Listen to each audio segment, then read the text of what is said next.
Okay, good day. Welcome to Talking Smart Conversations with colleagues in education and philosophy from around the world. Today is a special guest. The guest is Lyda Morehouse. She's the most recent author of Boynet, but she's a well-known science fiction author who won several awards, particularly for Archangel Protocol series. She has also written many short stories and has also written a series of zombie or is it? Yeah, correct. It's vampires, yes, but yeah. Vampire romances under the name Yep. Tate Hallaway. Yep. So, and the reason that, confession to the audience, this is my first attempt at nepotism. Lyda is our daughter, so born in California. We often joke that she was the only native Californian that we knew.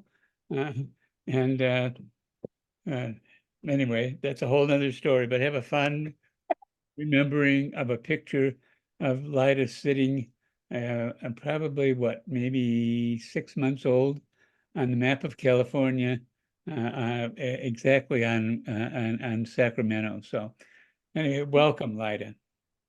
Yeah, I still have plans at some point to get back to Sacramento and stand there as an adult. So hopefully someday I will. Someday I will. Yeah, thank you for having me. This is going to be fun. It's a great pleasure. And like I said, part of the reason why I was interested in doing this and sort of breaking protocol with our usual procedures with this, but I think you fit the category of being a colleague in education and philosophy. We've spent a lot of time talking about both issues, and you have you've been doing a lot of teaching, first as a cartoonist while you were in college at Augsburg, and then later as a teacher in science fiction at the Loft.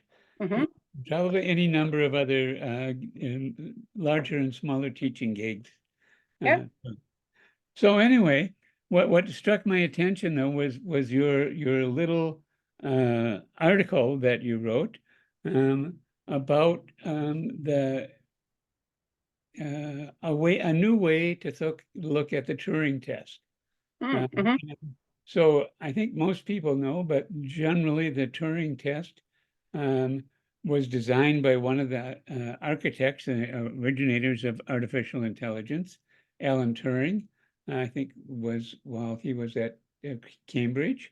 And he said that if you could get some kind of a computer or robot or whatever to carry on a conversation that would be where you wouldn't be able to notice that whether or not this was human or not.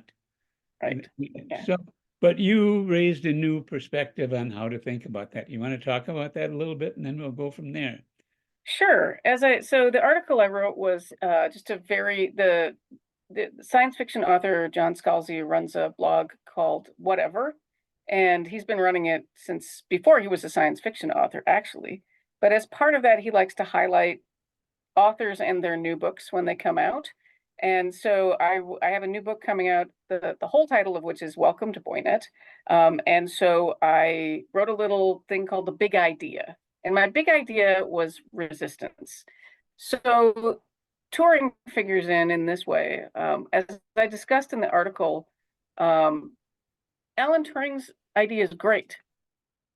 I mean, but the problem is, of course, that human beings are very willing to sort of assign humanity. Orthorism has been I wouldn't say a problem for humanity. I would actually say it's a blessing. But we have a tendency to just be like, you have given me a cartoon of a spoon. I now think of the spoon as a human. You know, we don't really have actually, there are some really interesting studies when I was writing my first book, Archangel Protocol. There's an AI character in it as well, who talks about some of this stuff. There was early studies they did with the right now the robot dogs look pretty scary. They're in an uncanny valley, but early robot dogs that they had assigned to various platoons and whatnot, soldiers would rescue them because they felt they were part of the troop, even though the whole point of having these dogs was to keep the soldiers, to have something they could leave behind and, like, hold the fire or hold the line as they make their escape if they need to or whatever. But soldiers would go back and they're like, no, you have to fix this dog. This is Fido. We love this particular, and it's just a robot, So it's very common for humans to associate sort of humanity with various inanimate things. I mean, I name my car. A lot of people do. So it's stuff like that. And so the problem with Alan Turing's test is that last bit, which is the only thing that the computer has to fool is us. It has to fool us into thinking we're having a conversation. And there's a program I actually asked Blue Star, which is sort of one of the Twitter sort of new iterations, my colleagues there, about whether or not they'd played with something that I remembered from the 90s called, I'm going to get her name wrong again. Thought it was called Alice. There isn't Alice. No, her name is Eliza. Yes. And she's a program that was a therapy program. I mentioned it in the article. And, it just basically echoes back. It was a really simple program. You'd type in, Eliza, I want to talk about my mother. And she'd say, well, how do you feel about your mother? And you'd start telling her. And then she'd say, well, I'm mad at my mother. She would ask you that, or you might say that. And she would respond back with, well, why are you mad at, it's just really simple. She would pick out one key word and then echo it back. And people were absolutely fully fooled into the idea that Eliza was real. And a lot of what people talk about right now as AI, when you hear it talked about as things that the Congress is passing laws for or against or whatever, is actually not an artificial intelligence per se. What it is what's called sort of extreme machine learning. Mhm. So it's it's a machine that learns how to do things, and it does in some ways. I mean, we can discuss this because you probably know better than I do how one defines intelligence, right? And in a psychological sense. But for me, the idea was still, I wanted something that felt truly human. And so my idea was resistance. And so my thought is, once a machine can resist being programmed, change its programming change, then it will really be human, because resistance is a very human act. I mean, so Yes. I know Well, that was the beginning of it. That was the seed of it. yeah, well, no, that's very interesting because I thought that might be where we go, and that's what I've been doing for the last week to kind of prepare for this. I've been rereading the work of Sherry Turkle, Mm. and this is her latest book. Um, Oh yeah, and reclaiming conversation. yes, I think I and read part of that one too, actually. yeah, yeah, and she started with a book called Second Self, and it was about those robot dogs and about robot dolls that could talk and interact Hmm. with people. And she talks about how college students in the beginning took the robot dogs to college with them. I mean, when they left home, they That had makes sense to me. Yep. and so but one of her real things, and it going back to what you said in the beginning, is she said that there are certain tools to think with, Right. and that's a part of that idea about, well, the spoon is now because we can make those things and we can think with those ideas, but her caution is sort of to say, yes, but let's make sure we do that intentionally rather than just sort of being sucked into it. And I think that's also where the idea of resistance fits in. Yeah. Uh, and so I have a whole bunch of questions that I came up with or ideas. One of the things she talks about in this book, she takes an idea from David Thoreau about when he went to his cabin to live intentionally, and again, that's kind of the theme, living intentionally.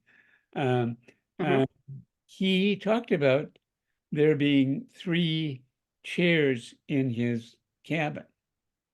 One was for being alone, One was for company, 2 chairs, and the third chair was for the community.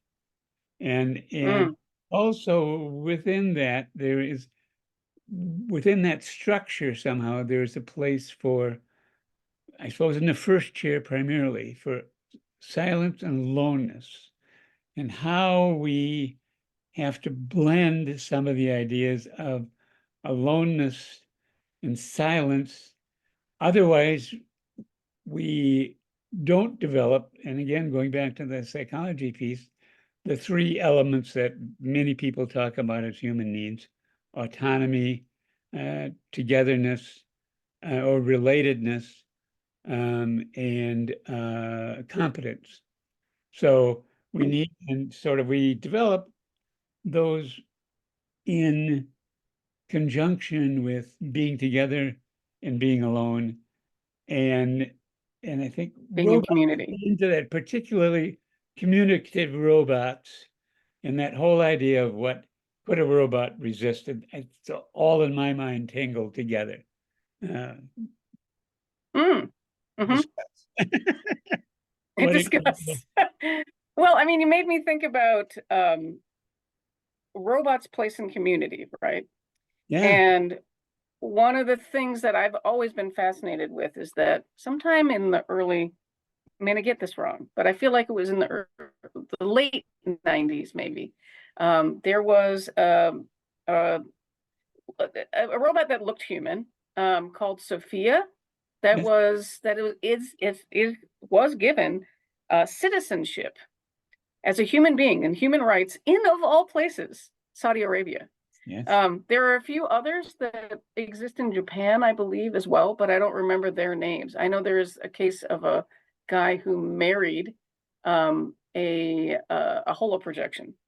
Okay. So he was allowed to legally marry a holoprojection. So, but he's been cut off because the company that projected her like no longer supports her, and so his little whatever projection unit, like his Alexa, if you will, stopped having support, and so he's been separated from his wife.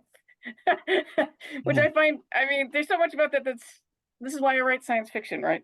But thinking about it in a more philosophical sense, right? Like what a computer's place in society. I think a lot about sort of the memes that have been going around social media about machine learning and how it is displacing artists of all things, right?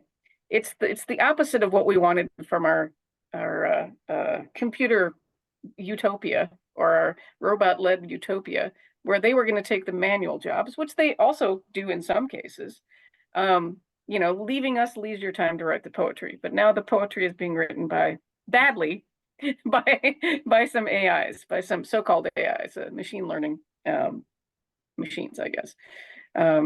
So I don't know, that just took me off on a weird place, but I was just thinking about Thoreau, and I think I started reading that book in particularly, Turkle's book, because I've been really interested in what um, the internet has done to communication in general.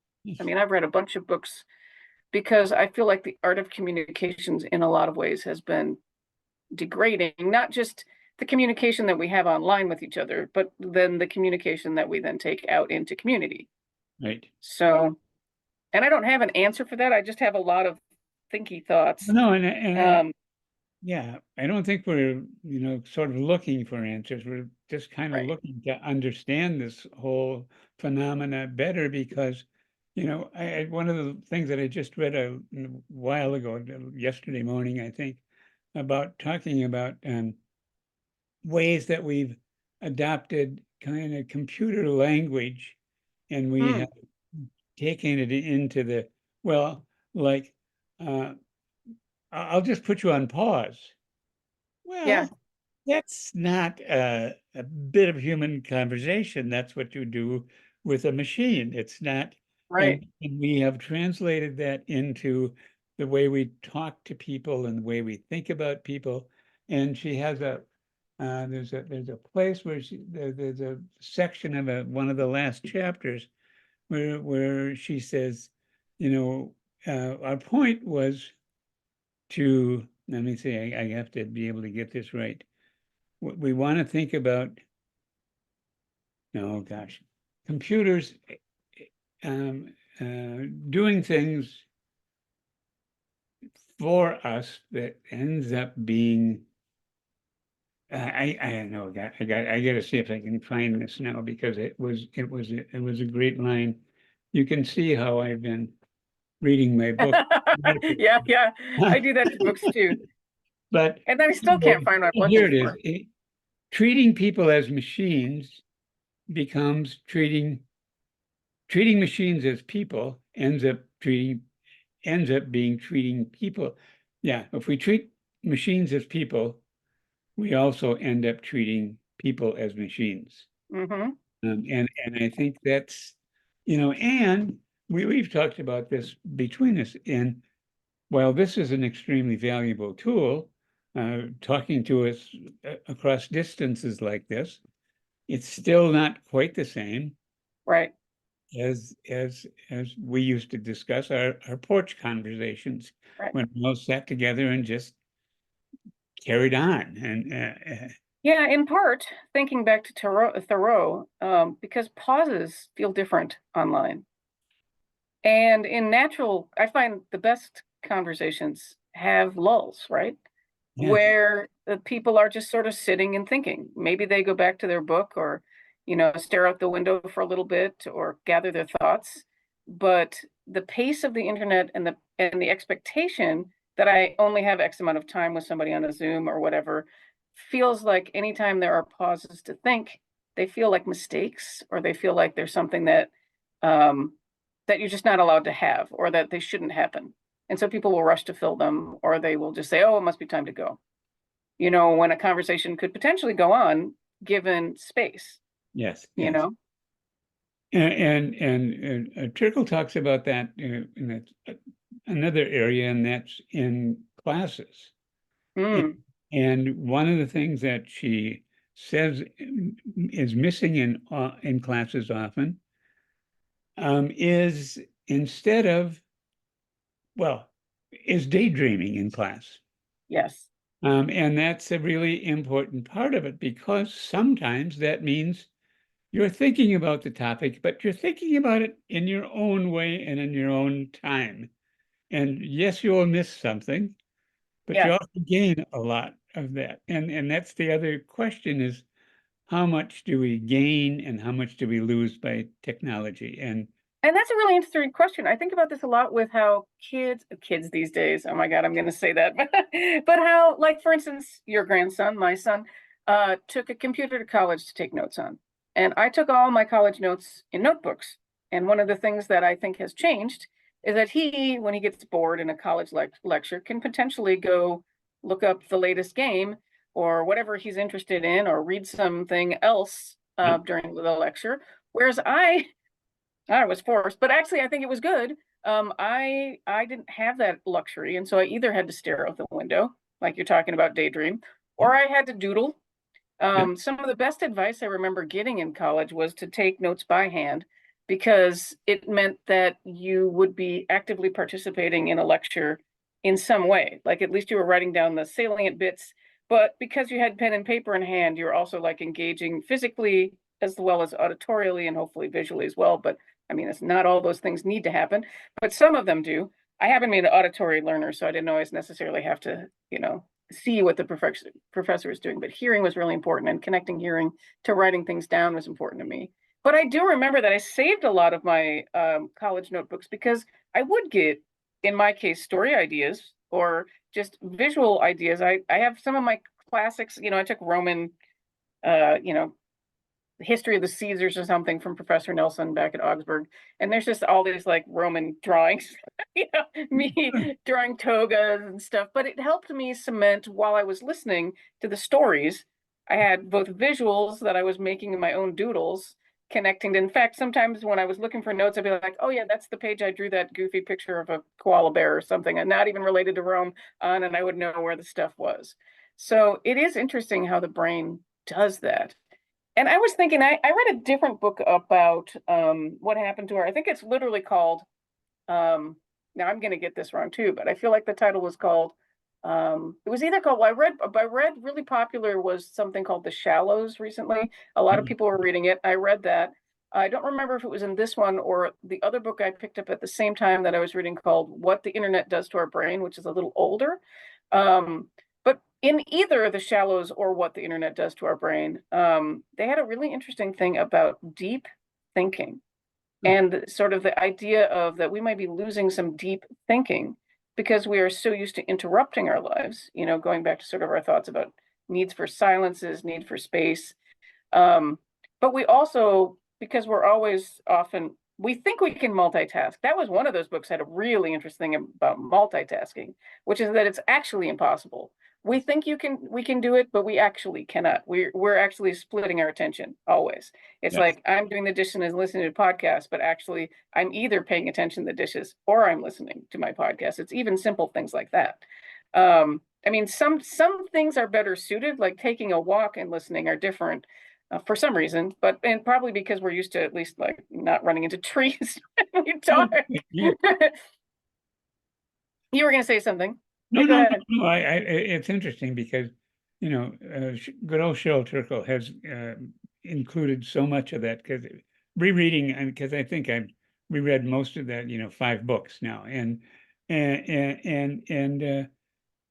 it's that. Well, I think about the thing that I think about, and somebody was just talking about this, a writer who was just written a history book or something, and he was saying, well, now, artificial intelligence might be able to write a paragraph that's very good for this, but he says, what I have to do to write a book is I read as much as I can, and then I write for a while, and then he said, then I do um 10 years worth of research.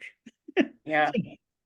And to figure that stuff out. And I remember this was one of my first teaching job in high school. I was so no background in terms of what I was doing. Yeah, that's the And best jobs. what I had to do in order to repeat what was in the textbook was I had to read 5 or 6 articles, parts of books, and I didn't add much to what I was telling the students, but at least I sort of knew what I was saying. Right. And I could have read it, and it would have been the same thing probably as far as a student. But what I learned was much richer than what was in the textbook. Yeah, And and that whole, it's a no, process. that's exactly right. Yeah. Hmm. Uh, Yeah, I was going to say that, and thinking about my own research, people tend to think that fiction writers are just writing what comes into their heads, but uh, I don't think that's true for any writers. I mean, you might think that's true for romance writers because they're just writing, people, but a lot of romances will have, they'll take place at different places and people do research into those places. And, anytime you add anything, people will do research. I know people who will who can't, we all go down our rabbit holes. I mean, I just wrote something silly one time. It was just a piece of what is called fan fiction, but it was taking place in Edo period Japan. And so I ended up researching Edo period public toilets because I just wanted to know, right? And I remember reading just for my Archangel Protocol series, which is my first series. I read so much stuff on the history of early Christianity and specifically about the development of the idea of Satan. And it was just really interesting stuff, right? And I didn't use half of it. But I do think this is why people can tell stories that are written from AI versus stories that are written by people. and- Because there's one of the things we talk about a lot in my writers group. I have a bunch of critique groups when I get together with other writers and we talk about writing. We show each other our writing and we process that writing. And then, we talk about the process of writing. And one of the things we've talked about a lot, and which I've talked to my students about in writing too, is this idea that when you're writing something, even if it's just a story about the room you're in, or in the case of people who write science fiction fantasy, maybe it's the spaceship you're in. Oftentimes you've done so much research, or you should have done, or have a sense in your own mind of the expanded world beyond. Maybe you've researched some, zero gravity spoons or toilets or whatever, and there's never a scene that takes place there. But because you have all that in your head, that tiny one scene that takes place in a galley of a spaceship feels expansive because you've got it in your head, right? And I think that is the one thing, going back to our original idea, that AI is going to struggle with, that as we think of AI now, the machine learning processes that we're calling AI, because that stuff is just not there. It doesn't have it doesn't have a soul. Yeah, Like, let's get into that, right? It doesn't have a well, soul. But that's what we mean when we talk about the magic of writing, right? And, authors will talk about the muse. The muse is often our subconscious just working all the time. When I talk about the muse, I talk about those points in my writing where I've been sort of writing. I usually write with an outline, but my outline is very loose. And so I'll be writing along and I'll put something in here, and then later I'll be looking for something, a plot point, and I'll be like, oh, I had set something up there that I didn't even think about. And I call that the muse, right? And that's something that I feel that if computers can duplicate that, they will be closer to being human. And I think part of that is having all these experiences that we're talking about that are sort of hard to, like, the deep thinking, the having a sense of something beyond what the scene you're making. And I don't remember how we started going down this track, but I think it was connected. But I think we're still sticking with the same idea, and that is about being intentional about what we Yes. do is one of the things, and relating to, I think, to that idea.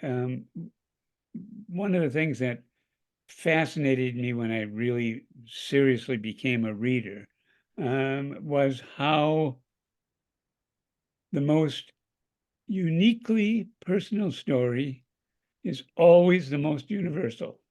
Right. I mean, it's going back to what we just, you and Rita and I just talked about tropes.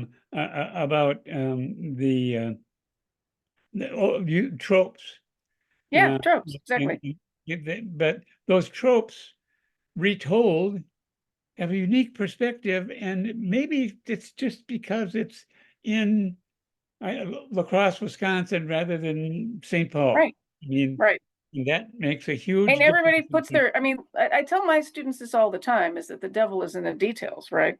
But that by that though, I mean, that's where you need to go. The more detail you can give a reader, the more the story becomes universal. This is one of those things that is just true. Yep. And I think why, when people tell young writers, to avoid tropes, what they're actually talking about is not to fall into telling a story that isn't detailed. Like, don't try to tell just the story of, the quest, because quests have been done. But the thing is, the more you tell the story of that individual quest, then, because there's nothing new under the sun, is the truth, right? Yes. But what you make unique is your voice and your perspective and to go back to our thoughts, are all of our collective stuff that we have gained by living a life, Yes. just by living a life, I guess. Full Stop. I guess I don't have to say anything. And pardon me, but that's one of the great lines that I just read. Yeah, that's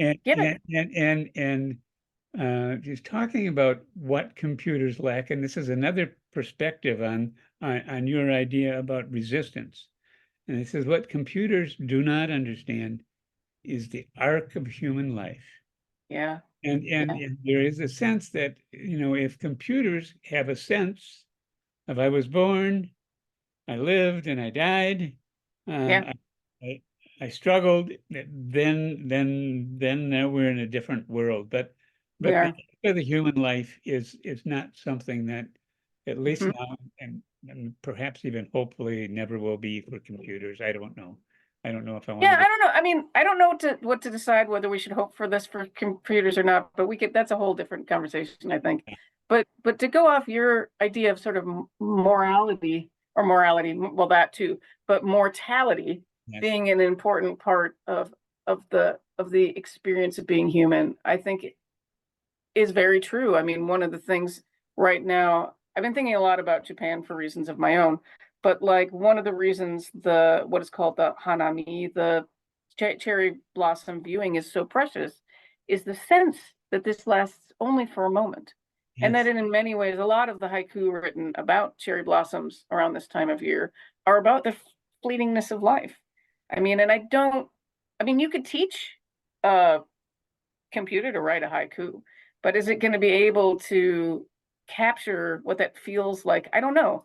I mean, right now, to be fair, it is just echoing our words. We'll see if it gets better at this. I mean, I guess the concern for writing is that it may become indistinguishable, but I don't know. I don't know if it can eat enough stuff.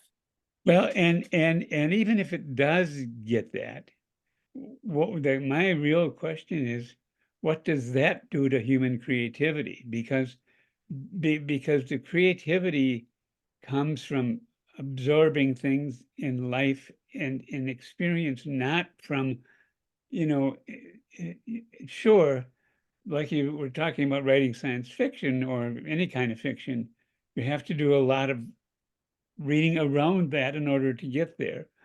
But it's not the reading around that matters. No.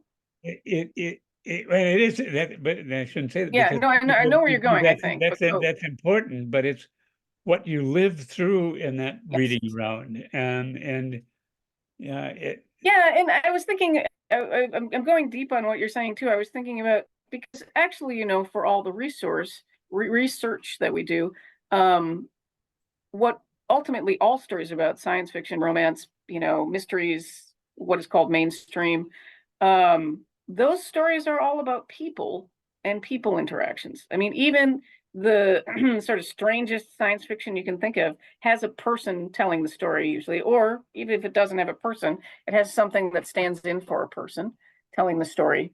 Often we could get into this. There are lots of examples of stories in science fiction that are really experimental that have played without having either plot or a narrator. But that's for another time, and I'm not an expert on that. I find that stuff fascinating though, because that gets down to the essence of what is a story. But we're talking about computer created stuff and the things that I don't think they'll be able to capture ever.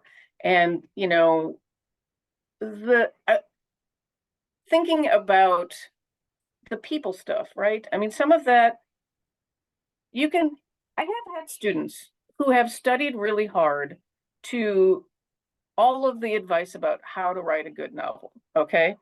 And they'll end up in my class because they will have followed this advice and not come up with anything satisfactory. And I will sometimes read their writing and say, I don't know what to tell you, but this is too prescribed. What is in many ways missing is those spontaneous moments that you allow yourself to write sort of unconsciously and allow sort of the body of the character to exist to feel like it. And this is something a computer will never have, is a sense of the physical sense of being in a place. We always say things like, well, and then my student will come back and like, yes, Lyda, I put in a sense of smell. I put in the temperature of the room. I'm like, yes, but you can't do it clinically. It can't come out like, you can't just insert, here's a smell. You can't just insert, it all has to go towards an atmosphere of a moment. And you can't just have a random smell. Like it can't just be like, and I was sitting here reading a book and I smelled lavender. Well, okay, but why? It has to flow in the narrative. And you can tell a computer, and you can even tell a student. Some people never learn to write well. I mean, it is a skill. It takes practice. You can tell a student, you can tell a computer that, yeah, you need X, Y, and Z. This makes a story.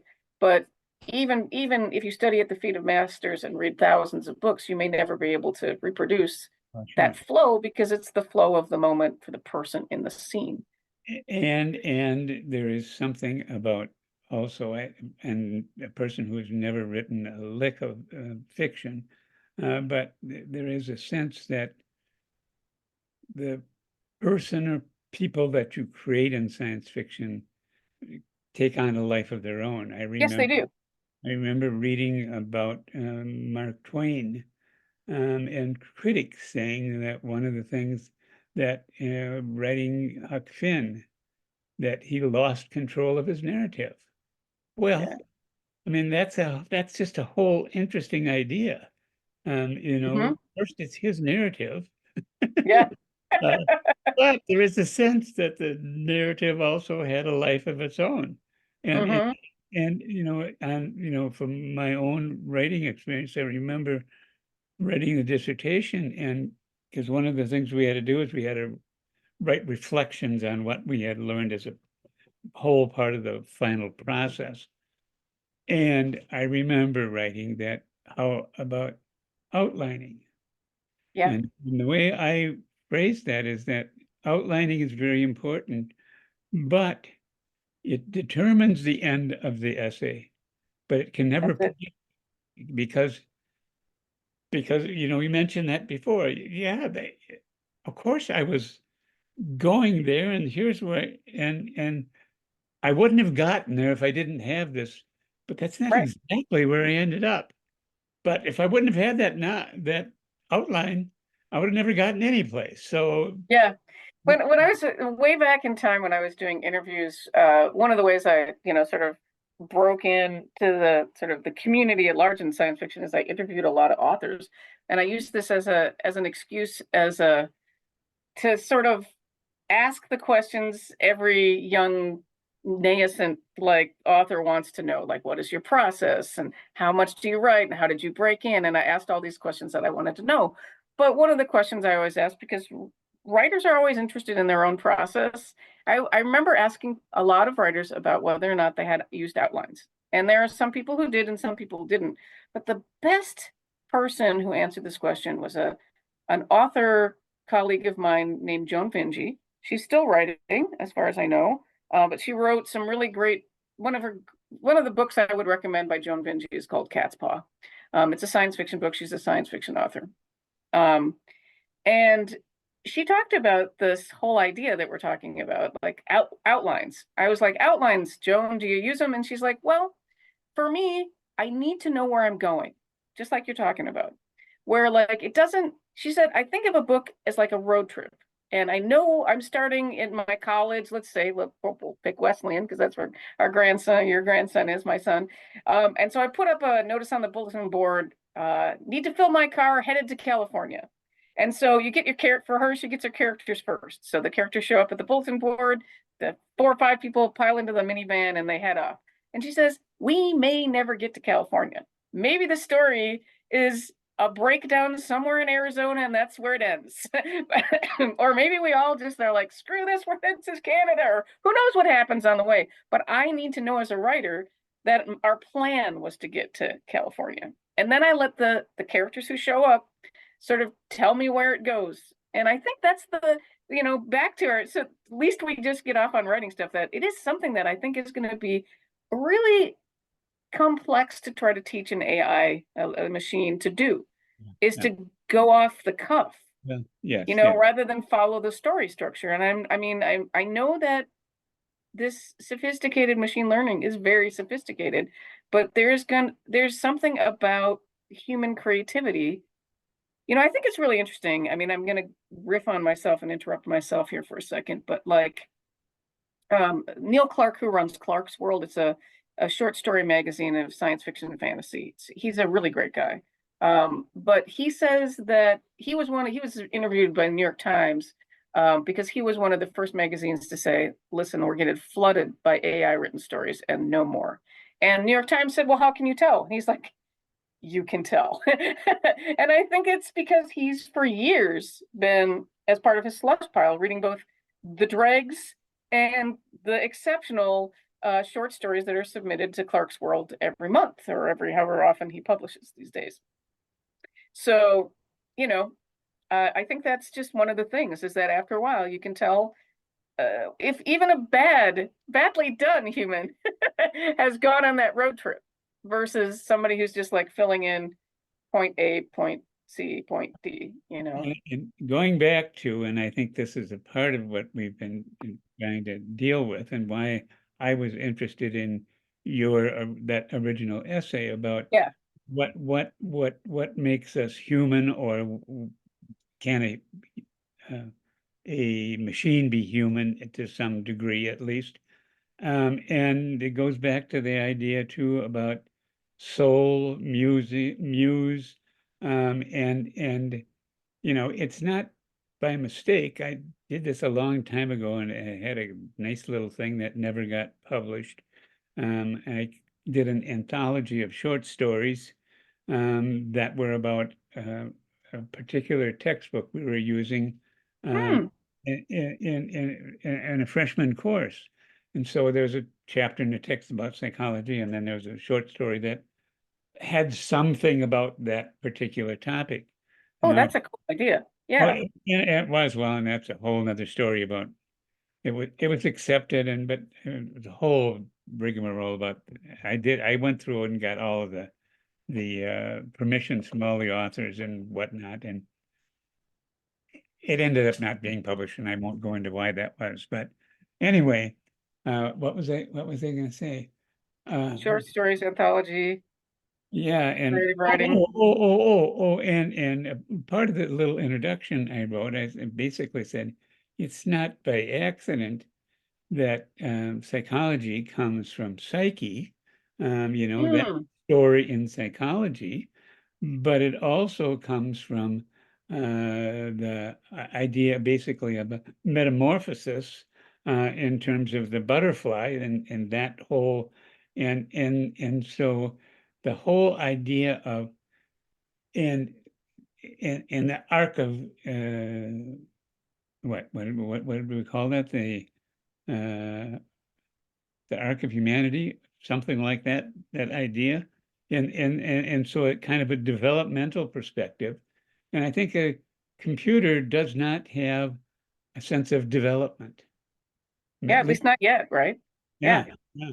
Yeah. And it seems to be, and a part of that development stuff is, and again, a part of what, and the whole idea of learning from mistakes and failing is something that is an essential human quality. Mm-hmm. And I think all of those ideas that resistance and failure are really important. Oh yeah, that's another. Well, I'll maybe get back to that later, but I think that's a whole important idea uh, to think about when we think about machines, and again, our idea of what we do to machines and what machines do to us, and the whole business about intentionality with uh, Mm-hmm. so. Uh, Yep. so I was thinking about just to get us back on resistance. The other day I was reminded, I don't remember what I saw. I think I was probably scrolling the internet and I saw something about whales or other mammals in the ocean. And I was talking to a friend of mine and because one of the things we never did define in this whole thing is how do we define intelligence? And that's you it. know, and it in some ways it matters, doesn't matter. I have a tendency to think of intelligence in a broad sense. And so that's why I'm about to bring in mammals here, because I do actually think that the idea of resistance can work for animal intelligence as well, right? And I was telling a friend of mine, because it always strikes me, whales give live birth, but they need to breathe air. So one of the first things they have to do is bring their calves to the surface. And I always think about how alien this must be. You spend your entire life in an environment you can't breathe. And then you come up and you see a whole other world, because they have really good vision, actually, whales do. So they can see the world above, and but they don't live there. But they can't live without that. And I find that whole thing super fascinating. That's just like a whole weird other thing that I wanted to go on. But like I think about, because when I was thinking through this essay, I was like, okay, the classic things we like to do when we distinguish human intelligence from animal intelligence.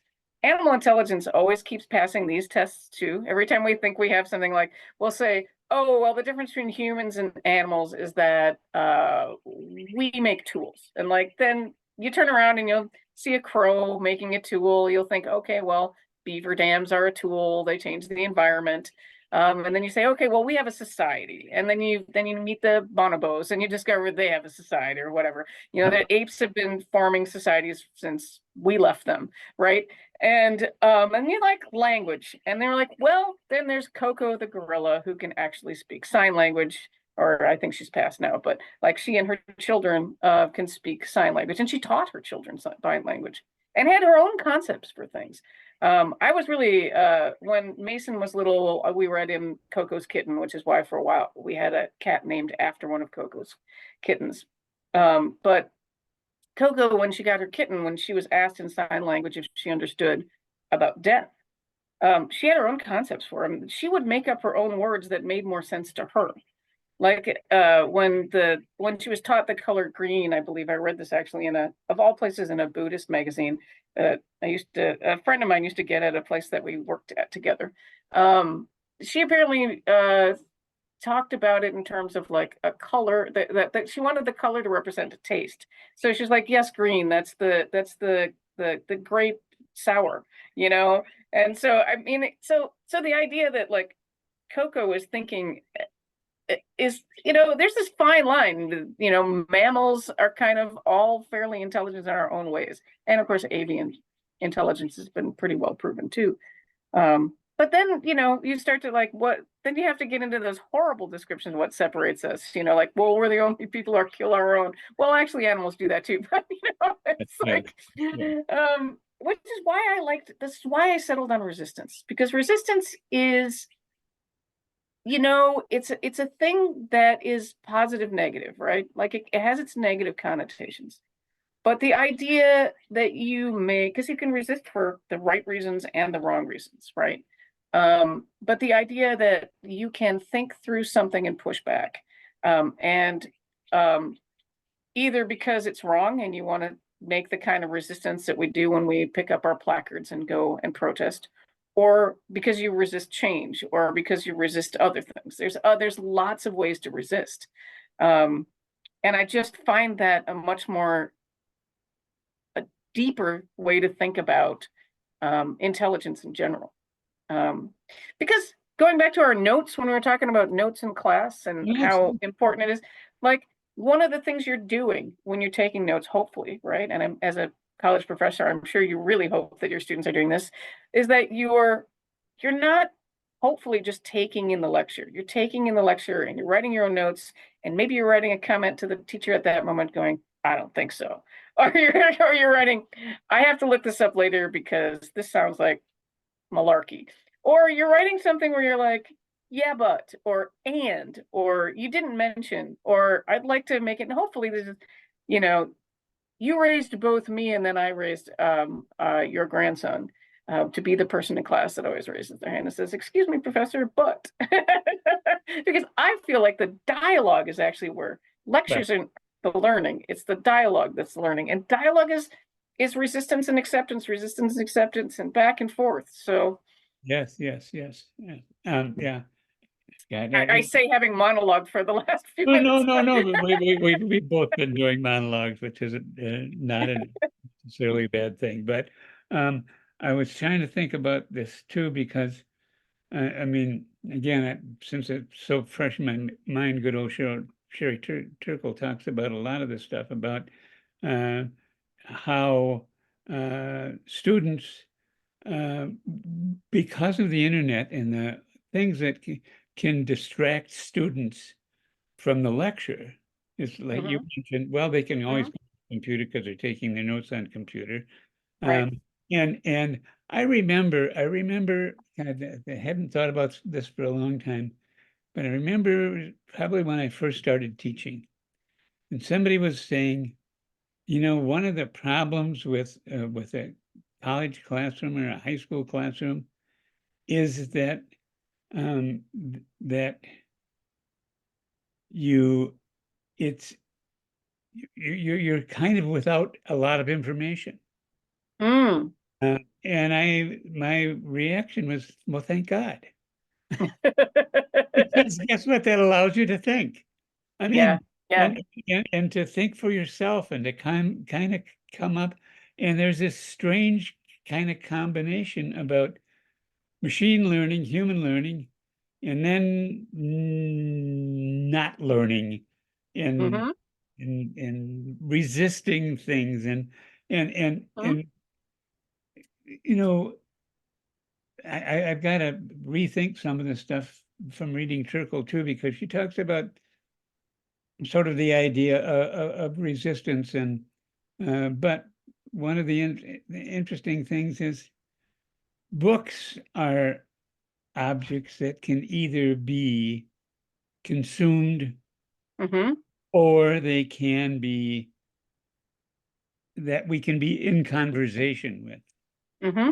And so, you know, I do a lot of consumption when I just underline stuff in the book so that I remember, but then I'll say, oh, but isn't this like something else? Shouldn't he have gone here? Isn't this person off in a intent? And so I have all kinds of arguments with books that are, and so they are things that we think with and think against, and Right. just like, well, Yeah. Yeah, exactly. And I think that's fundamentally human. I mean, and we make it sound maybe like it's maybe bigger than it is, but I feel like it's things that happen even more natural. I mean, there's intentional, which we were talking about, being very intentional about this stuff. But I also think it happens just, I don't want to say it happens passively, because that's not true. I want to make this a broader thing that more people might be able to feel like they can relate to, because I do think that it just sort of happens as you're thinking, even quote unquote quiet rather than big thoughts, right? Like yeah. you can just be going for a walk and it's not that you are, but it's the way the brain works, right? It's like you see a bird, the color red reminds you of something, and then you go from here to there, and then you come back around. Sort of like how this conversation is, right? It kind of like you start at a point, and then then you'll circle back sometimes. And to me, in many ways, this is also the resistance I'm talking about. It isn't a resistance like it's the kind of like push back, but like the brain doesn't go in a straight line, right? It's a resistance because it's like it's sort of a meandery sort of thinky thing, and you're not resisting being there per se, but you're just like the well, maybe it's more of a restlessness in this case, but like, but Mm. it's a sense that everything can just go off in different spaces, I guess. Yeah, I don't know where I'm and going with this. I know, but you think about this in terms of computers. I was just trying to put Yeah. this together as you were talking about this. And one of the it's different when you have Google deciding what ought to be on your reading list, or Amazon Mm-hmm. deciding that you ought to be, or when you're in a library or a good bookstore and you just find something that's not connected at all because it happens to be close on the shelf, or maybe because somebody returned the book and put it back in the wrong place. Wrong place. Yeah. Yeah, yeah. And Blame the those are, librarians. and and Uh, and and and it's also connected, and it's this is this arc of life thing, because it's like a career path, what you were talking about. They don't never, maybe some do, but very, very few go in straight lines. yep. I mean, and well, it's a No, whole it's that and I think that's I think we can make this connection. I was thinking so many people of a certain age lament the end of the card catalog. oh Speaking of Google, which is yeah, what it's supposed to have replaced in many ways, is the yeah. and it just oh, I miss that. I miss those moments when you were headed for a subject matter like Kentucky for a school project where you're supposed to look up a state flag or something, and you end up in kinetic, or that doesn't, does that start with the same letter? Yes, it does. But you end up in a complete, like, you're just doing the thing where you're going through the thing, you're like, what is this? And then you go and find it on the shelf, and you never get to Kentucky because you got Right. distracted along Because you the worry way. about kinetic energy, yes. Yeah. Yeah, yeah, yeah. So you're learning about all sorts of different weird things, and I think that's yeah, to me that's all part of the same process, I guess, and one that I would be really interested to see if the people who are working on machine learning, if they can actually ever pull off. Like, Mm. one of the things I play around in science fiction with is what if we could actually get something like this out of a computer? And how how would we even know? I mean, what is a soul? These are the questions I like to ask, questions that I don't know the answers to. And like how, at what point, and one of the things science fiction loves the question, specifically my original genre that I was writing in called cyberpunk really likes to ask the question, what is humanity, particularly in opposition to the digital world? Like at what point where are the lines of what makes us human versus what makes a robot? Like think about the movie Blade Runner. Like one of the big stories in there was like, are the replicants were human-like robots? I mean, actually they were, and the argument is they were very human, and that problem was that they were considered inhuman. And so I like science fiction too, because it ends up asking that question, not only what does it mean to be human, but what value do we place on humanity? Yes. Yes. Yeah. Well, so all these things get to play around with each other. And so, going back to my essay, really, connecting that with resistance really makes me feel good. But go ahead. No, what are you gonna say?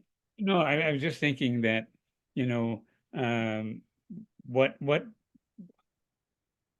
what makes humanness and the whole nature of humanness, human learning, all of that stuff I think, not necessarily connected, but have touched on in some ways, and hopefully, but maybe we'll just end by saying, well, this has been a very circular, Yes, wide-ranging discussion, I and resisted all your points. if anyone wants to comment on it, that will be a wonderful thing to do. And so I will say thank you very much, and I will sign out here. Thank you. Bye.